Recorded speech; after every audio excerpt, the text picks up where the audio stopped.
அனைவருக்கும் வணக்கம். நடப்பு கூட்டத்தொடரில் பார்த்திங்கன்னா நிதியமைச்சர் முதுகலை பட்டதாரி ஆசிரியர் தேர்விற்கு 1721 போஸ்டிங்க்கு இந்த ஆண்டு பார்த்திங்கன்னா நிரப்பப்படுறதா பட்ஜெட்டில் சொல்லியிருக்காங்க. அதுக்கான வேக்கன்சியும் கலெக்ட் பண்ணிட்டு பட்ஜெட்டும் அலோகேட் பண்ணிட்டாங்க. அதனால் அனௌன்ஸ்மெண்ட் எப்போ வேணாலும் வரலாங்க.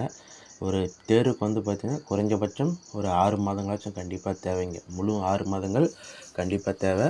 அப்படி இல்லைனாலும் நம்மளோட படிக்கிற நேரத்தை அதிகப்படுத்தும் போது அதை ஈக்குவல் பண்ணிடலாங்க. அதுக்கு நம்ம ஃபஸ்ட்டு என்ன பண்ணோம், ஏன்னா இப்போ இந்த வருஷத்துலேருந்து பிஜிடிஆர்பிக்கான சிலபஸ் எல்லாமே மாற்றிட்டாங்க. எல்லா சப்ஜெக்ட்டும் மாற்றி ஜிஓ விட்டுருந்தாங்க 2024. அது எல்லாருமே தெரியும். இப்போது அது அடிப்படையில் இப்போ நிறையா தரவுகள் பார்த்திங்கன்னா நிறைய சேஞ்சஸ் இருக்குதுங்க. அதுக்கு தகுந்த மாதிரி நம்ம இப்போ முதல் 5 அலகுகளுக்கு இந்த மெட்டீரியல் ரெடி பண்ணிருக்குங்க. இப்போ ஆல்ரெடி வீடியோ போட்டிருந்துச்சு. இதில் ஒரு யூனிட்டை எக்ஸ்பிளைன் பண்ண சொன்னதுனால இப்போ தனித்தனியாகவே பண்ணுறேங்க. இந்த யூனிட்டில் என்னென்ன இருக்குதுன்னு சொல்லிட்டு. இப்போ இதில் பொறுத்த வரைக்கும் மொழி வரலாறு முதல் அழகாக கொடுத்துருந்தாங்க. கடந்த இதுக்கு முந்தைய இதில் பார்த்திங்கன்னா அலகு 1 அலகு 2 கொடுத்துருந்தாங்க. இப்போ ரெண்டையும் மெர்ஜ் பண்ணி அலகு 1 சுருக்கிட்டாங்க. அதனால் மொழி வரலாறு பொறுத்த வரைக்கும் அந்த முதல் தலைப்பு திராவிட மொழிகள் இதில் ஃபஸ்ட்டாக வருது. இந்த டாபிக் நம்மளுக்கு இதில், ஏன்னா இது பழைய தலைப்பு தாங்க. இதில் எந்த ஒரு சேஞ்சஸும் கிடையாதுங்க. திராவிட மொழிகள் இதில் பொறுத்த வரைக்கும் திராவிட மொழிகள் அந்த 3 பிரிவுகளை பிரிப்பாங்க. அது பார்க்கும்போது ஏன்னா இப்போ உங்களுக்கு ஏன்னா இது கலராக கொடுத்துருந்தாலுமே உங்களுக்கு பிரிண்ட் அவுட் போடும்போது அது பிளாக்கில் வந்தாலுமே அது போல்டாக இருக்குங்க. அது முக்கியமான கீவேர்ட்ஸ்லாம் நம்மளுக்கு என்னென்ன தேவை பாயிண்ட்ஸ் இருக்கோ அது எல்லாமே இது கலர் பண்ணிருப்பேன். அது நீங்கள் உங்களுக்கு ஜெராக்ஸில் வரும்போது பார்த்திங்கன்னா போல்டாக இருக்குங்க. நீங்கள் ஒரு டைம் பார்த்துட்டு எதுக்குமே இந்த குறிப்பில் பார்த்திங்கன்னா நீங்கள் ஃபஸ்ட்லேருந்து கடைசி வரைக்கும் ஒரு டைம் பார்த்துருங்க. ஏன்னா என்னோடய பாயிண்ட் ஆஃப் வேறு மாதிரிக்கும் உங்களோட பாயிண்ட் ஆஃப் வேறு மாதிரிக்கும். இதில் பொறுத்த வரைக்கும் நீங்கள் இதை ஹைலைட் பண்ணிவிட்டு மீதி கொஞ்சம் உங்களுக்கு தெரிஞ்ச விஷயங்கள் இருந்துச்சுன்னா இதில் திருப்பி இன்னொரு டைம் படிச்சுட்டு நீங்கள் ஹைலைட் பண்ணிக்கலாங்க. இந்த திராவிட மொழிகள் பொறுத்த வரைக்கும் 3 பிரிவுகள் இருக்குது. முதன்மையான பிரிவுகள் 3 இருக்குதுங்க. இதில் நம்மளுக்கு தென் திராவிட மொழிகள், நடு திராவிட மொழிகள், வட திராவிட மொழிகள். இதில் இது எப்படி பேஸ் பண்ணி தயாரிச்சிருக்குன்னா உங்களுக்கு அந்த ப்ரீவியஸ் கொஸ்டின் பேப்பர் எல்லாமே அனலைஸ் பண்ணி தாங்க.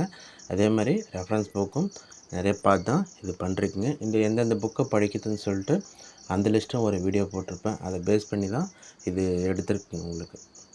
இப்போ நீங்கள் இது படிச்சுட்டு புதுசாக நீங்கள் ஹிண்ட்ஸ் எடுக்கிறதுக்கு ரொம்ப நாள் பார்த்திங்கன்னா கண்டிப்பாக டைம் எடுத்துக்குங்க.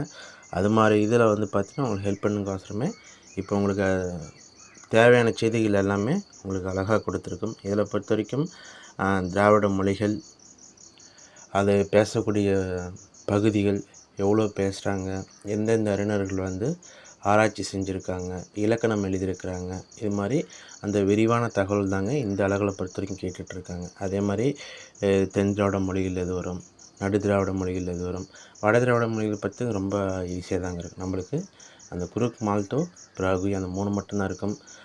நடு திராவிட மொழிகளை பொறுத்த வரைக்கும் அந்த இலக்கிய வளமிக்க மொழியாக தெலுங்கு இருக்குங்க. அது மட்டும் நம்ம கொஞ்சம் பார்க்கணும். அதேமாதிரி ஒரு மொழிக்குமே ஒரு சிறப்பு இருக்குங்க. அதுவுமே நம்மளுக்கு இங்கே அழகாகவே உங்களுக்கு கொடுத்துருப்போம். உங்களுக்கு அதேமாரி ஒரு அறிஞர்கள் அந்த மொழியை பற்றி கூறியுள்ள சிறப்பு செய்திகளும் கண்டிப்பாக அது உள்வாங்கப்பட்டு தாங்க இருக்குது. உங்களுக்கு எல்லாமே உங்களுக்கு இது மாதிரி கொடுத்துப்பாங்க.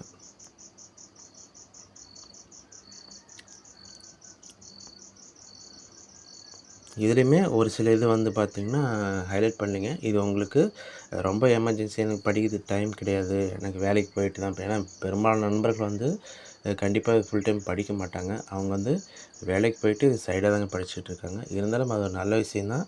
இப்போ காம்படிஷன் அதிகமாகிடுச்சு. அதனால் நம்ம அதிகமான திறமை நம்ம எந்த அளவுக்கு அதிகமாக படித்து ரிவிஷன் பண்ணுறோமோ, ஒரு எக்ஸாம் போகிறதுக்கு முன்னாடி குறைஞ்சபட்சம் ஒரு 3 ரிவிஷனாச்சும் அவசியமாக இருக்கணுங்க. அதனால் நண்பர்கள் இப்போ தமிழுக்கு எண்ணிக்கை அதிகமாகிட்டே இருக்குது. அதனால் போட்டிகள் அதிகமாக இருக்குது. பணியிடங்கள் வேறு இப்போ குறைஞ்சிக்கிட்டு இருந்தாலுமே இது ஒரு தற்காலிக தாங்க.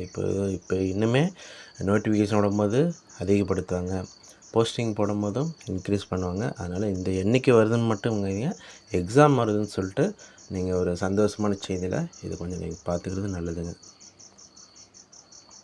இது பெரும்பாலுமே இந்த முந்தைய வினாத்தாள் பார்த்திங்கன்னா உங்களுக்கு எது மாதிரி ஆங்கிலம் கேட்டிருக்காங்களோ அதை பேஸ் பண்ணி தான் ஹைலைட் பண்ணியிருப்பேன். ஒரு சில செய்திகள் இது நீங்கள் திருப்பியும் ஒரு டைம் நல்லா பார்த்துக்கணும். அதேமாதிரி கிளாஸும் எடுத்துகிட்டு லைவ் கிளாஸ் வந்து பார்த்திங்கன்னா ஆன்லைன் கிளாஸ் போயிட்டு தாங்க இருக்குது. ஒரு பேஜ் போயிட்டுருக்குங்க. 2வது பேஜ் வந்து பார்த்திங்கன்னா அதுவும் அட்மிஷன் போயிட்டுருக்கு. ஏப்ரல்லேருந்து அவங்களுக்கு ஸ்டார்ட் பண்ணுதுங்க. அதே மாதிரி இந்த திராவிட மொழிக்கு அடுத்தது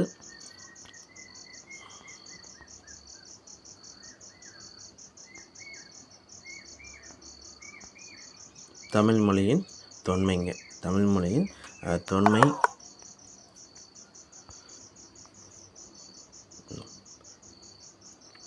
இதுலையுமே அந்த மொழி வரலாறு, தமிழ் மொழி வரலாறு மற்ற இதில் ரெஃபரன்ஸ் புக் எல்லாமே இது பார்த்து தாங்க இது ரெடி பண்ணி கொடுத்துருக்கு. என்னென்ன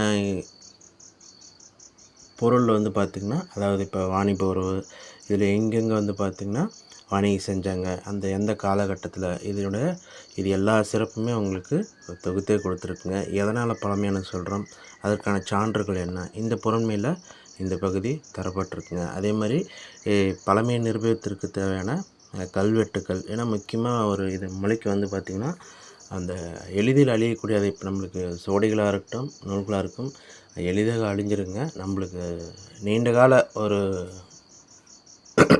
மொழி பாதுகாப்பு கருவியாக விளங்குறது வந்து பார்த்திங்கன்னா இந்த கல்வெட்டு. அது எங்கெங்கன்னு சொல்லிட்டு பார்த்திங்கன்னா அதோடைய தொன்மை எல்லாமே இங்கே உங்களுக்கு கொடுத்துருப்போங்க.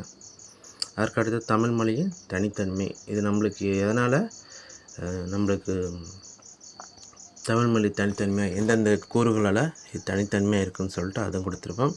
அதற்கடுத்தா தமிழின் கிளைமொழிகள், இதுவுமே ஒரு பழைய தலைப்பு தாங்க. இதை பொறுத்த வரைக்கும் கிளைமொழிகளில் அந்த 4 பிரிவுகளை பிரிச்சிருப்பாங்க. அதே மாதிரி அந்த 12 கிளைமொழிகள் பேசும், ஏன்னா இது தொல்காப்பிய துவக்கத்துலேருந்தே இருக்குங்க. அதே மாதிரி எந்தெந்த சொற்கள் அந்த செந்தமிழ் நிலத்தை சேர்ந்த 12 நிலங்கள், அது எந்தெந்த நாடு, அந்த பகுதியில் பேசக்கூடிய மொழிகள், இது எல்லாமே உங்களுக்கு அழகாக டேபிளோட நீட்டாக கொடுத்துருப்பாங்க. ஆனால் அந்த கிளைமொழியை அது பேசக்கூடிய பகுதிகள், அதே மாதிரி அந்த பொது வடிவம் மற்றும் கிளைமொழி வடிவம், இந்த பொருண்மையில் உங்களுக்கு கொடுத்துருப்பாங்க இந்த பகுதியில். இதுக்கு இதிலே வந்து பார்த்திங்கன்னா அவங்களுக்கு அந்த டீட்டெயிலாகவே இருக்குங்க. அந்த 4 பகுதிகளாக பிரிச்சிருப்பாங்க நம்மளுக்கு. அதனால் அந்த டீட்டெயிலாக வடக்கு கிளைமொழி, கிழக்கு கிளைமொழி, மேற்கு கிளைமொழி, தெற்கு கிளைமொழி, இந்த தமிழகத்தே 4 பகுதியாக 4 திசைகளிலுமே போட்டிருப்பாங்க. இது வந்து டாக்டர் கமில் சோழபில் அவர்கள் இந்த பாகுபாடு செஞ்சுருப்பார். இதில் அந்த என்ன மாற்றங்கள், என்ன அந்த சொற்கள், நம்மளுக்கு பெரும்பாலும் இதில் கேட்கக்கூடியது வந்து பார்த்திங்கன்னா அந்த வார்த்தைகள் தாங்க. இந்த வார்த்தை கொடுத்துட்டு இது எந்த கிளைமொழிக்குரியது, இந்த கிளைமொழிக்குரிய இன்னொரு பேர் என்ன, இது சிறப்பு என்னன்னு சொல்லிட்டு இந்த தான் கொடுத்துருப்போம் உங்களுக்கு.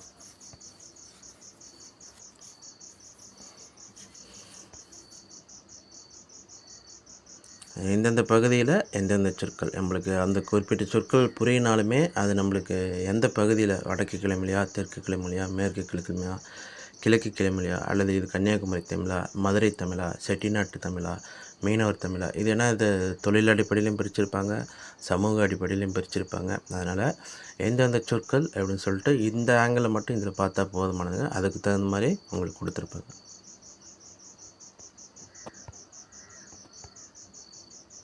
அதுக்கடுத்தா உலகச் செம்மொழிகள், இது புதுசாக இந்த டாபிக். இதில் அழகு 1 பொறுத்த வரைக்கும் உலகச் செம்மொழிகள், புதைப்பொருள் ஆய்வு, இந்த தமிழின் தனித்தன்மை, இது இப்போ ஆல்ரெடி இருந்ததுங்க. இதில் இந்த 2 டாப்பிக்கும் நம்மளுக்கு கொஞ்சம் புதுசாக இருக்குங்க.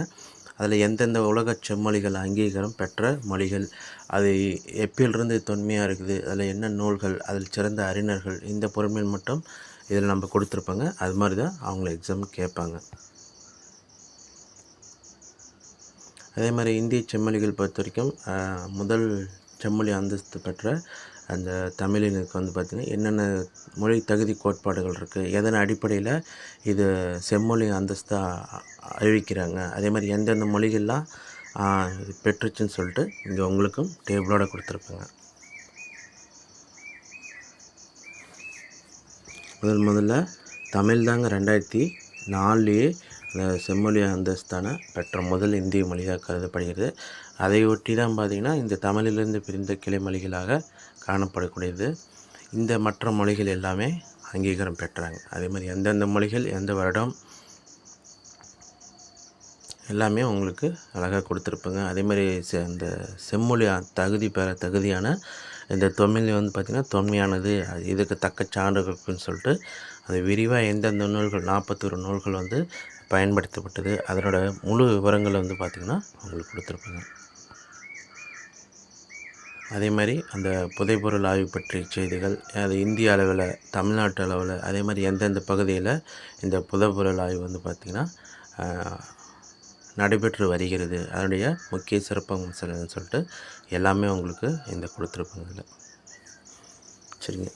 இது மாதிரி மற்ற அலகுகளுக்கும் அந்த கொஞ்சம் ஒரே வீடியோவில் எல்லா அலகும் எல்லா டாப்பிக்கையும் எக்ஸ்பிளைன் பண்ண முடியாதுங்க. அதனால் ஒரு பகுதியுமே ஒரு வீடியோவாக நம்ம அப்லோட் பண்ணிடுறோம் இந்த வாரத்தை ஃபுல்லாக உங்களுக்கு.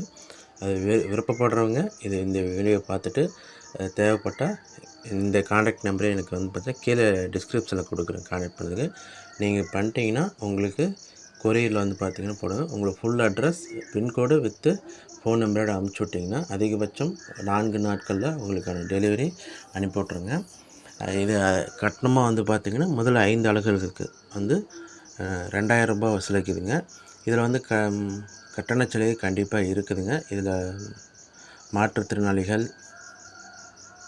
விதவைகள், ஆதரவற்ற விதவைகள், திருநங்கைகள், அது மட்டுமல்லாது முன்னாள் இராணுவத்தினரின் மகள் அல்லது மகன், இவங்களுக்கு எல்லாத்துக்குமே கன்ஸ்ட்ரக்ஷன் இருக்குதுங்க. அவங்களுக்கு 1500 ரூபாய் மட்டும்தாங்க. மற்றவங்களுக்கு 2000 ரூபாய். நீங்கள் அந்த ஃபீஸ் வந்து பார்த்திங்கன்னா நீங்கள் பாதி அமௌண்ட் அனுப்பிச்சி நீங்கள் டெலிவரி அனுப்பிச்சா கூட மீதி அமௌண்ட்டை நீங்கள் பே பண்ணிக்கலாங்க. சரிங்க. இது வந்து டீட்டெயிலாக கொடுத்துருப்பேங்க. உங்களுக்கு வேணுங்கிற நண்பர்கள் வந்து கீழே டிஸ்கிரிப்ஷனில் நம்பர் கொடுக்குறேன், கான்டாக்ட் பண்ணி நீங்கள் உங்களை எந்த பேமெண்ட் ஆப்ஷன் சொல்லிட்டிங்கன்னா அதுக்கு தகுந்த மாதிரி நான் உங்களுக்கு டீட்டெயில் கொடுக்குறேங்க. Okay friends, thank you.